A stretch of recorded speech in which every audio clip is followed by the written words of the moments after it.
मिस्र के सदर अब्दुल फतेह अल सीसी ने जेल में कैद अल जजीरा के सहाफ़ी कनेडियन शहरी मोहम्मद फ़ाहमी और मिस्री शहरी बाहर मोहम्मद को सदारती मुआफ़ी दे दी है। इन सहाफ़ियों को मुबैना तौर पर रिपोर्टिंग के जरिए शिद्दत पसंदी को फ़रोग़ देने के इल्ज़ाम पर जेल भेजा गया था। उनके एक और ऑस्ट्रेलियाई साथी को चंद माह पहले रिहा करके मुल्क बदर कर दिया गया था।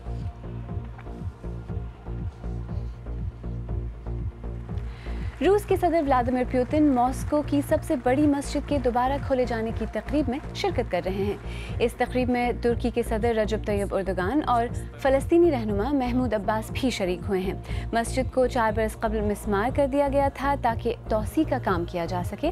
अब इस मस्जिद में बैक वक्त 10,000 अफराद नमाज अदा कर सकते हैं। मेक्सिको की वस्ती रियासत में तालिब इल्म इस बात पर एहतजाज कर रहे हैं कि कुछ करप्ट सियासतदान गुज़श्ता बरस उनके कॉलेज के कत्ल होने वाले 43 ज़ेर तरबियत असातिज़ा के मुकदमे पर पर्दा डालने की कोशिश कर रहे हैं।